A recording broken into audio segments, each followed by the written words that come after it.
conserves. Elles ont été mises en vente ce matin. Là, il en reste encore quelques-unes, mais à mon avis, plus pour qui pour lui ou pour lui, peut-être en vaut. Dans ce cas, il n'aurait plus honte. J'aurais plus. La météo avec... Si vous êtes distrait, elle freinera pour vous. La nouvelle Opel Volkswagen avec freinage automatique. C'est la météo qui me perturbe, hein, ça doit être ça. Oui, cette nuit sera à nouveau assez nuageux. Et il y aura un petit peu de pluie, surtout sur l'est du pays. Les minima vont se situer entre 2 et 7 degrés. Demain, le temps sera très doux, comme aujourd'hui.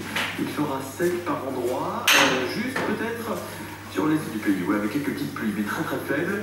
Côté température, on sera entre 5 et 10 degrés, et ce sera le même type de temps pour ce dimanche. Voici l'info à 17h30. Et Jessica Nibel est là pour vous. Bonjour. Bonjour à tous. Bruno Werner, condamné à la perpétuité, le jury de la Cour d'assises de Liège a suivi la demande de l'avocat général. L'Allemand de 62 ans a été reconnu coupable du triple assassinat de sa femme et de ses 2 enfants. Les jurés ont retenu la préméditation. Bruno Werner a tué sa famille à coups de hache le 25 octobre 2007 dans sa ferme d'Hombourg qu'il a ensuite incendiée. La peine déçoit évidemment la défense, mais le verdict de culpabilité n'a surpris personne, pas même l'avocat de Bruno Werner, Xavier Magnier. Il est au micro de Marc Gérardi. Il ne fallait pas attendre de miracle, peut-être attendre que ce ne soit pas vraiment précipité parce que les psychiatres avaient considéré que c'était une marmite qui avait explosé.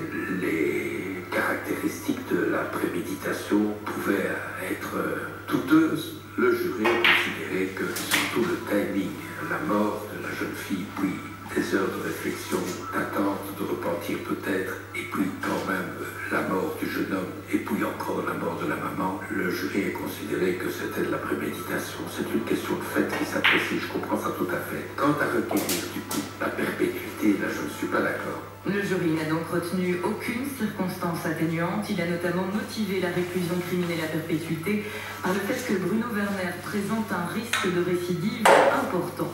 Le corps du châtelain Stein Salens aurait été retrouvé enterré dans un bois à Maria Alter, en Flandre orientale. L'information donnée par plusieurs médias n'a pas été officialisée par les autorités. Un médecin légiste est pourtant arrivé sur place. La piste du complot familial est privilégiée. La belle famille du jeune châtelain s'opposait à son projet. Stein Salens voulait emmener sa femme et leurs 4 enfants vivre en Australie. Le beau-père, le beau-frère et un de leurs amis ont été arrêtés pour assassinat. Coup de tonnerre en Allemagne aujourd'hui. Le président de la République démissionne. Christian Wulff, accusé de faits de corruption, l'a annoncé en direct à la télévision. La chancelière allemande Angela Merkel doit trouver un nouveau candidat. En Syrie, manifestation monstre contre le régime. Des dizaines de milliers de personnes ont défilé aux 4 coins du pays pour réclamer la chute du président Bachar al-Assad. Mais les forces de l'ordre ne baissent pas les armes. Les violences ont fait au moins 9 morts. Pourtant, l'Assemblée générale des Nations unies a adopté une résolution condamnant la répression. De nombreuses stars assisteront aux funérailles de Whitney Houston demain à Newark dans le New Jersey. Aretha Franklin chantera, Stevie Wonder, Alicia Keys et Kevin Costner, avec qui la chanteuse avait partagé l'affiche du film Bodyguard, seront présents. Les fans ne seront pas autorisés à entrer dans l'église où seront célébrées les obsèques. Seules les personnes ayant reçu un carton d'invitation pourront y assister. 2 jeunes Français se sont lancés un sacré défi, boucler le tour du monde en 8 mois à bord d'une voiture électrique. Xavier Degon et Antonin Guy sont partis de Strasbourg il y a 5 jours et ils ont fait leur première étape à Bruxelles. Thomas de Brouckère les a rencontrés. Écoutez son reportage. Et là, la voiture démarre. Là, la voiture a démarré, effectivement, on n'entend rien. Et ce silence, Xavier Degon et Antonin Ly devront vivre avec sur plus de 25 000 km. Xavier Degon. On met la voiture sur le bateau à Rotterdam, aux Pays-Bas. Après, on fait la traversée des États-Unis.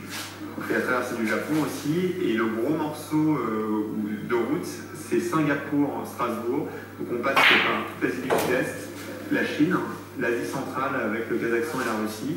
Et puis on revient en Europe, par l'Europe de l'Est. Les 2 pilotes s'attendent à un périple difficile. Tous les 100 km, on va devoir frapper aux portes de personnes qu'on n'a pas encore rencontrées et les convaincre de nous prêter une prise. Et si on n'y arrive pas, ça voudrait dire qu'on ne peut pas continuer, on va rester bloqué à un endroit. Donc ça, c'est vraiment le challenge. Le but de leur voyage est de mieux faire connaître la voiture électrique, comme l'explique Antonin Guy. Sinon, on arrive, on espère qu'on y arrive.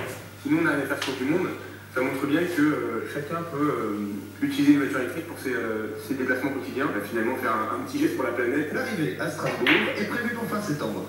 Les vacances de carnaval débutent ce soir. Vous serez nombreux à prendre la route des sports d'hiver.